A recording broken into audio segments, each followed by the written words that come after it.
Muchas gracias, Pablo, por tu análisis y tu brillante diserción sobre tu libro. Escuchándote se me ha venido a la mente una frase de Ayn Rand, que viene a decir que el fascismo, el nazismo, el comunismo y el socialismo son variaciones de un mismo monstruo, que es el colectivismo, es decir, el estatismo.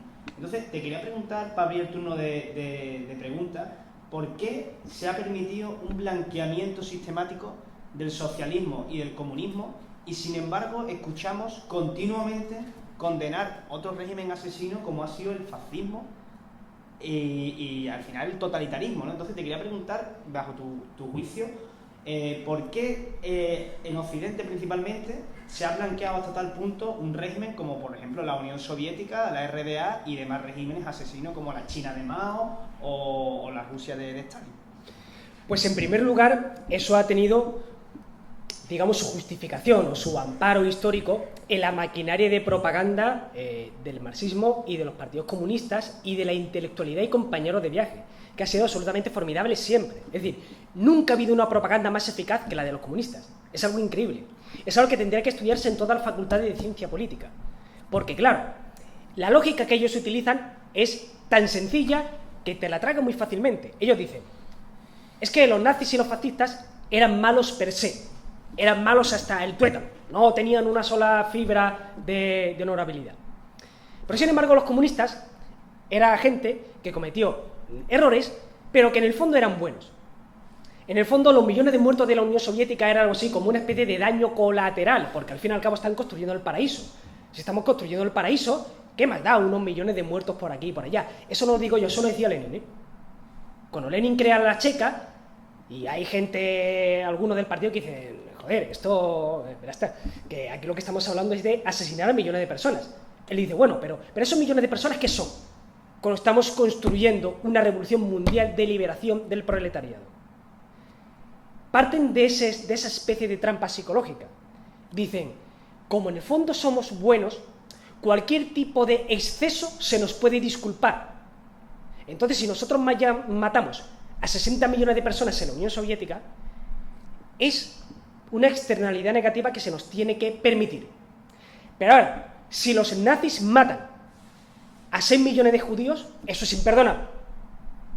Porque matar por la raza está mal, pero matar por categoría está bien. Y luego además pensemos en otra cosa. La Unión Soviética tenía la Internacional Comunista, tenía la Comintern. En la Comintern estaban situados un montón de partidos que no solamente eran partidos de los países de Europa del Este, que cayeron bajo la bota soviética después de la Segunda Guerra Mundial, sino estamos hablando de un montón de partidos que formaban parte importante del entramado político de democracias occidentales. Por ejemplo, todo el mundo conoce al filósofo Jean-Paul Sartre, que apoyó el Mayo del 68, ¿no? Esos inocentes y cándidos estudiantes maoístas que estaban en las calles. Bueno, este hombre decía que el que no sea un comunista es un perro. Lo dice y no pasa nada, es un gran intelectual. Pero imaginemos que Albert Camus hubiese dicho, el que no sea un nazi es un perro. Es intolerable. O sea, hubiesen apaleado a ese hombre por las calles y lo hubiesen arrastrado como un perro rabioso. Porque la equivalencia moral no es la misma. No es la misma. Y aquí hoy en día lo vemos. Aquí, en España, tenemos a partidos que están en los parlamentos que apoyan este tipo de ideología. Hay gente que está en el gobierno de España que dice que Cuba no es una dictadura. Hay gente de partidos que están en el Parlamento español que decían que Lenin era un gran revolucionario y que había que aprender de él. Eso lo dijo Pablo Iglesias. Pablo Iglesias.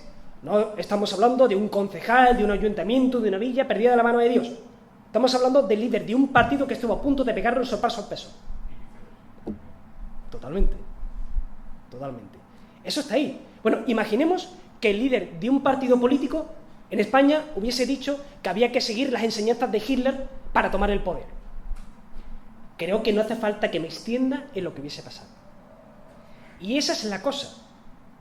Por eso unos sí y otros no. Por eso Hitler y Mussolini eran malos. Pero Lenin, Stalin, hacían cosas malas, pero se les puede perdonar porque en el fondo eran buenos chicos. Es eso. El que piensa así y tiene representación en un parlamento es una persona peligrosa. Y claro, a mí no me preocupa el peligro del nazismo o del fascismo, porque los que apoyan esa ideología son fósiles. ¿Quién en su sano juicio apoya a la Alemania nazi hoy en día? Y lo dice, pues no, son 4 tíos que van a sus charlas y hacen su liturgia, pero no son un peligro. Pero en España sí tenemos gente que está en el Parlamento, que está en el gobierno, que apoya esto, que apoya la RDA, que apoya la Unión Soviética. Y si no lo apoya de manera explícita, lo hace a la chita callando. Pero cuando tú ves el razonamiento que hay detrás, es lo mismo. Las políticas de discriminación o privilegio por colectivo es el mismo tipo de política de discriminación por clase que había en la Unión Soviética y la misma que había en la Alemania nazi. Pero claro, cuando esto lo hace un nazi es lo peor, pero cuando lo hace un comunista, pues se tiene que aceptar. Esa es la diferencia, la habilidad de jugar psicológicamente con la propaganda.